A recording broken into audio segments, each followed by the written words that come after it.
Bismillahirrahmanirrahim. Assalamualaikum warahmatullahi wabarakatuh dan salam sejahtera pada penyelaras CDL and so on, Negeri Sembilan, Puan Sheila, Cik Muhammad Izzuddin yang membantu menyediakan kemudahan Zoom kita ini. Okay. Dan pembentang kita pada hari ini Encik Zul, Puan Sheila. Ya, betul, Doktor. Cik Tuan Zul, Zul. Cik Zulkifli Mahyudin daripada Ipoh. Daripada Ipoh. Dan kepada semua rakan-rakan guru yang dikasih sekalian ni.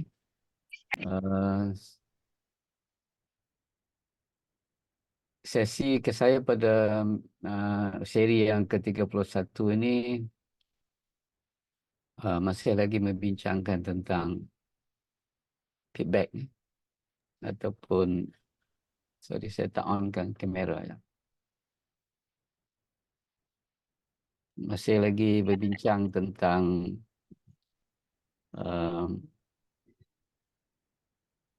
feedback ya.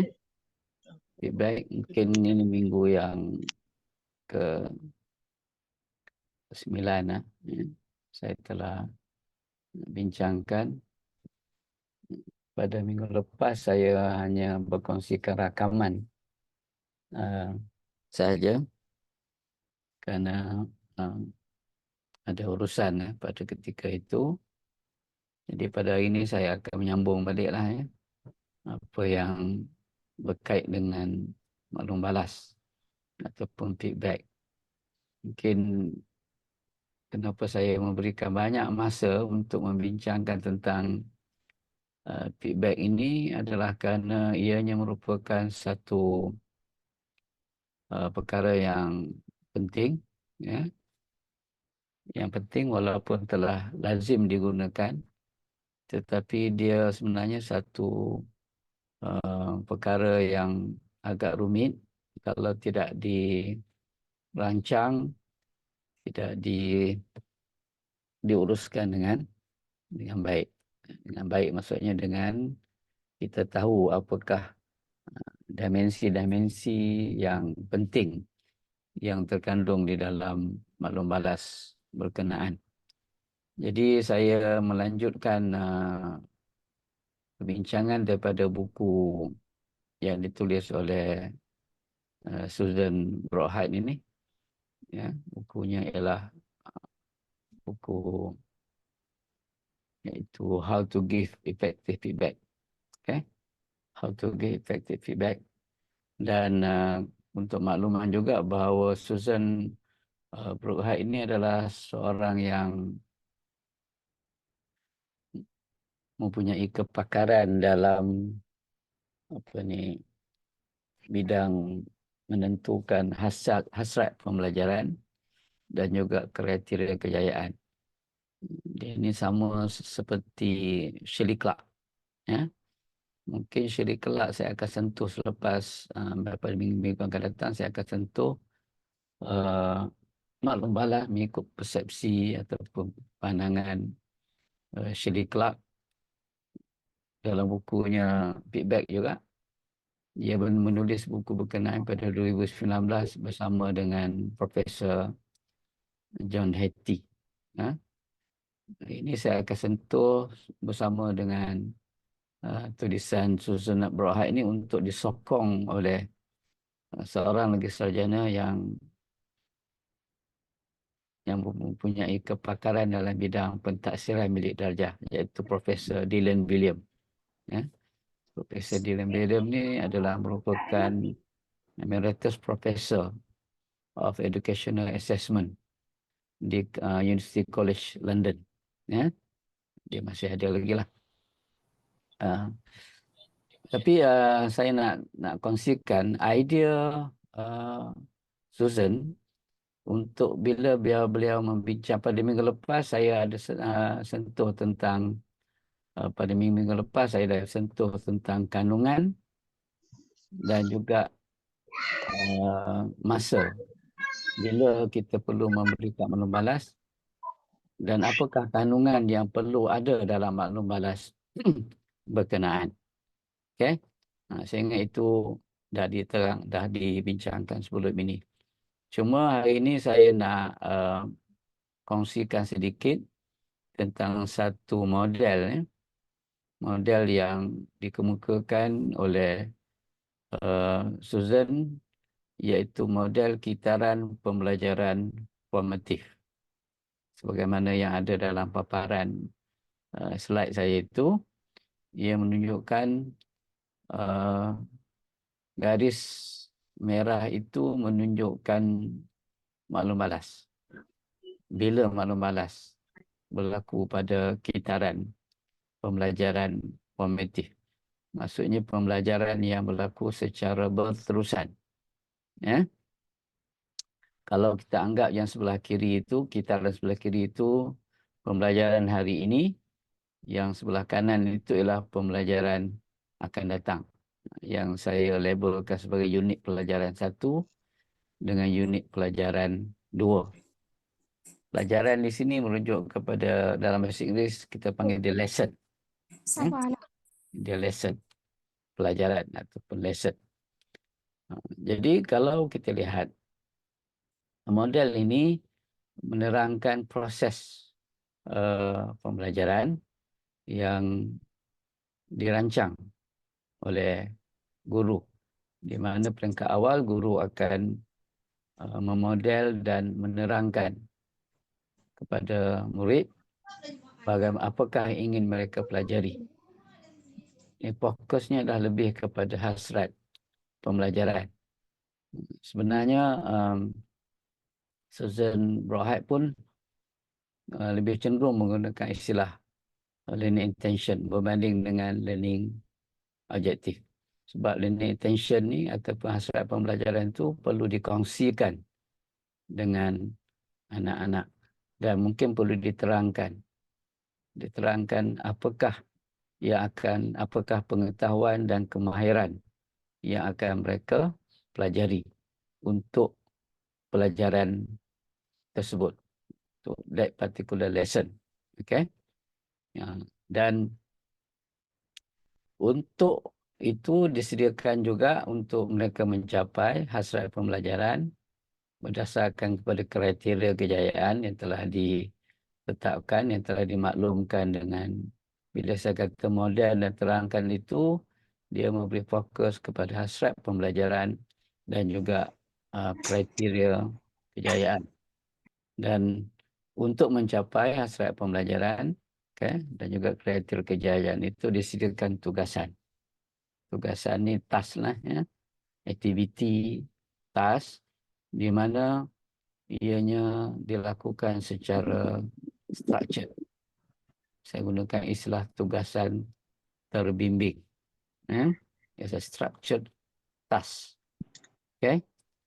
Dan daripada tugasan berkenaan, anak-anak akan dapat meningkatkan kepahaman.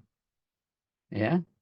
Sebab dalam dalam hasrat pembelajaran itu telah terangkum kemahiran dan juga pengetahuan.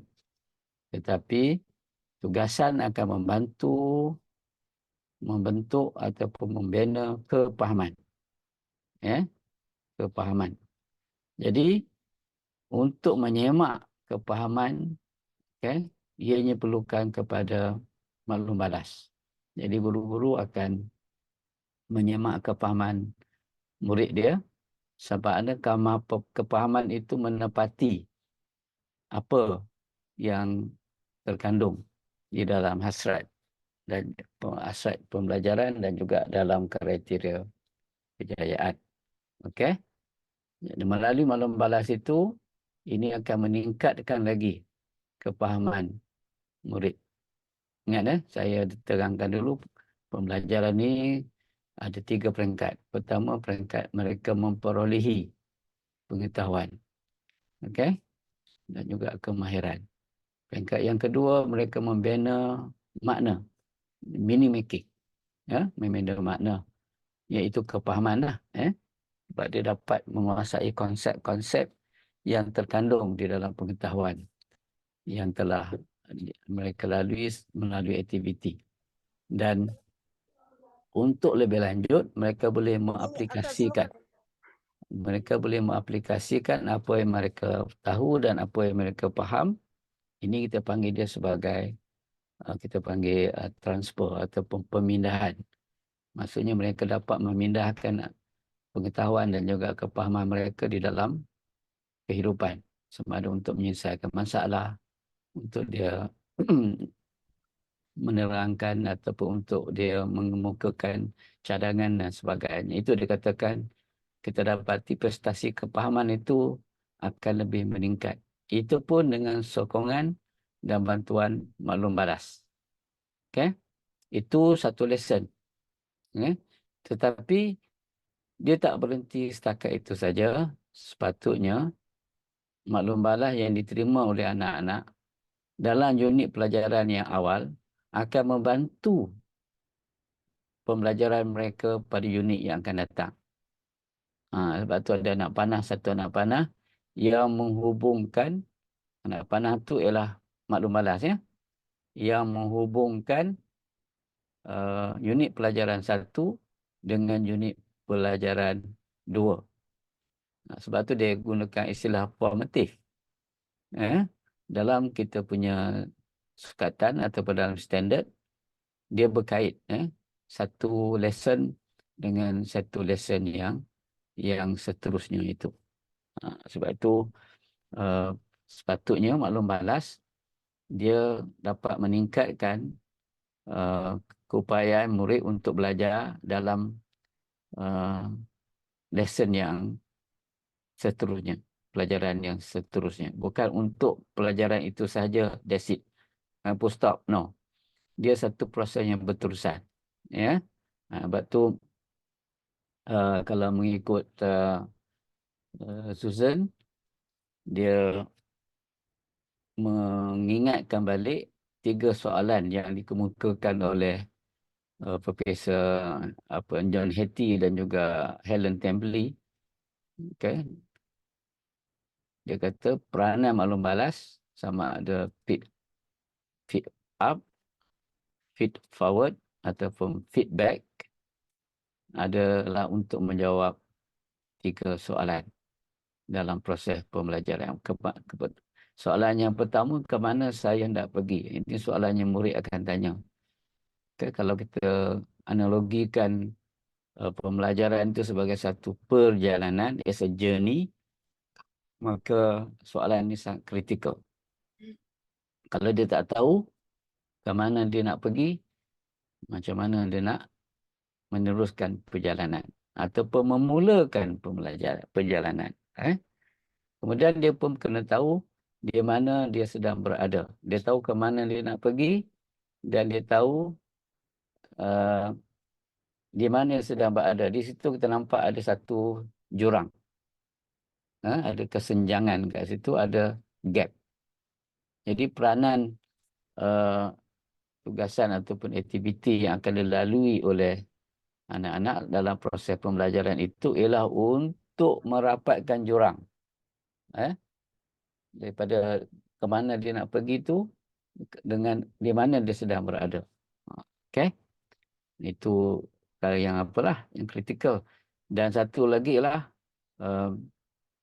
sebab tu dia katakan bagaimana cara saya dapat merapatkan jurang ataupun we can close the gap. Okay? Close the gap. Bahasa Inggeris dia gunakan istilah close the gap.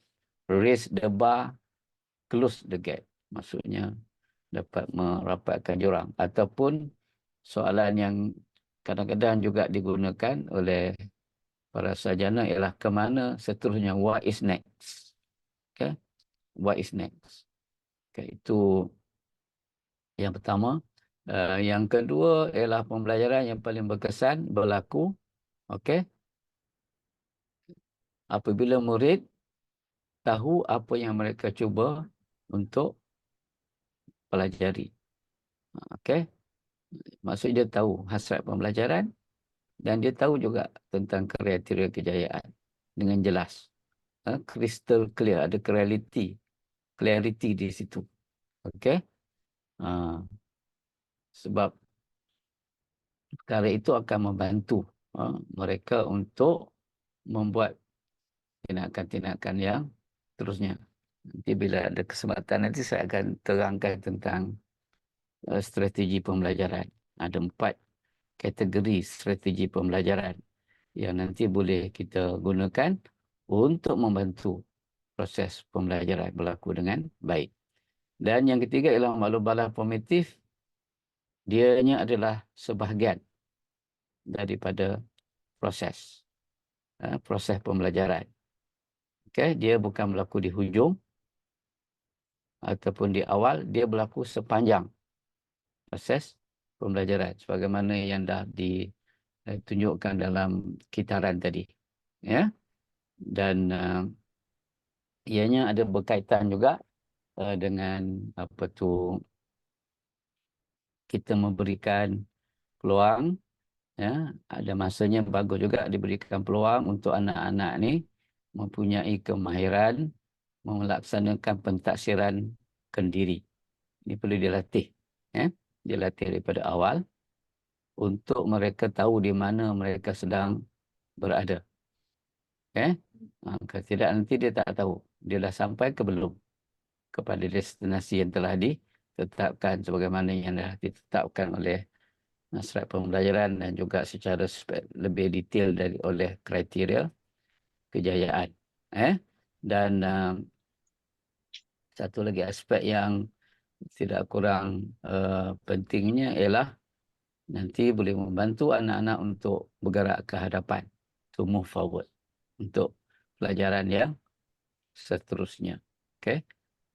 Jadi saya ingat cukuplah kot untuk apa ni, untuk petang ni. InsyaAllah pada minggu hadapan saya akan kongsikan satu jurnal artikel daripada Educational Leadership. Nama jurnalnya adalah Educational Leadership pada 2016 yang ditulis oleh Profesor William Dillian. William ni dia tak ada L2, dia satu L saja. Ya, biasa dia marah orang je nama dia salah. Dia kata my name is only one L, not double L. Dia kata dia William Dillian, Dillan. Dan sebenarnya apa yang akan yang dikemukakan oleh Dillian itu adalah menyokong dengan begitu kukuh, dengan begitu baik sekali idea yang dikemukakan oleh Susan Brohad yang saya bentangkan sebelum ini. Jadi saya ucap terima kasih. InsyaAllah kita akan berjumpa dalam sesi yang akan datang. Jadi saya berhenti setakat ini dulu, Puan Sheila. Saya serahkan kepada Puan Sheila untuk sesi seterusnya.